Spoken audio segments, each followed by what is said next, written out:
ఏ friends hi. చూడండి friends, ఇప్పుడు నేను ఏపీ తెలంగాణ ప్రజల కోసం అయితే మాట్లాడబోతున్నా. నాది వచ్చేసి ఏపీ. నేననేది ₹1 తీసుకోకుండా అయితే నేనది ఓటు వేస్తాను. నేను అందరికీ చెప్తున్నా, ఒకటే చెప్తున్నా. కింద సంవత్సరం కూడా నాకైతే చాలామంది డబ్బులు ఇచ్చారు, కానీ నేనైతే ₹1 కూడా తీసుకోలేదు. బట్ ఎందుకంటే నేను జెన్యూన్. నాకైతే నేను 2000 కోసం కకృతి పడి, ₹1000 కోసం కకృతి పడి నేనైతే ఓటు అనేది వేయను, ఎవరికి వేయను. ఎందుకంటే 2000 తీసుకొని నేను ఓటు వేసి నా నాయకుడిని గెలిపించి నేను వాడికి రిటర్న్ మళ్ళీ నేను అడగలేను, ఇది చేయలేదు అది చేయలేదని. అలాగే మనం ఒక బిజినెస్ పెడతాం, ఒక 2 lakhs 3 lakhs ఇచ్చి ఏదో షాప్ పెడతాం.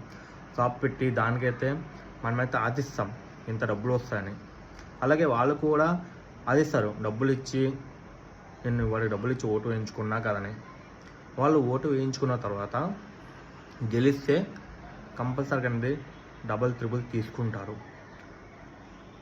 అందుకనే నేనది ఎవరికైతే రూపాయి తీసుకోవట్లేదు ఓటుకనేది. మీరు కూడా తీసుకోవద్దు. తీసుకుని ఓటు వేస్తే కంపల్సరీ అనేది మీరు అడిగే హక్కు కోల్పోతారు. అందుకనే ₹1 కూడా తీసుకోకుండా మీ నాయకుడిని అయితే గెలిపించండి. ఏపీ అండ్ తెలంగాణ ప్రజలు చెప్తున్నా. ఫస్ట్ ఆఫ్ ఆల్ అయితే ఏపీకి చెప్తున్నా, మీ నాయకుడిని అయితే ఎంచుకోండి కంపల్సరీ అనేది. ₹1 అయితే ₹1 కూడా తీసుకోవద్దు. తీసుకుంటే మాత్రం మీకు అడిగే ఛాన్స్ అనేది మీకు ఉండదు, అక్కడ కంపల్సరీ ఉండదు. తెలంగాణ పీపుల్స్ కూడా చెప్తున్నా, ఎంపీ ఓట్లు వస్తున్నాయి కదా, ఎవరి దగ్గర అయితే బీజేపీ దగ్గర కానీ కాంగ్రెస్ దగ్గర ఎవరి దగ్గర ₹1 కూడా తీసుకోవద్దు. తీసుకోకుండా మీరు అనేది నిజాయితీగా ఓటు వేయండి. నిజాయితీగా మీరు ఓటు వేస్తే మనకనేది ఫ్యూచర్లో అనేది డెవలప్మెంట్ అనేది ఉంటుంది.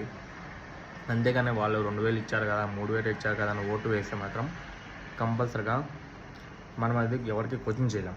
ఎందుకంటే మనమైతే ₹1 తీసుకొని అయితే ఓటు వేసాం కాబట్టి మనం ఎవరికి క్వశ్చన్ చేయలేం.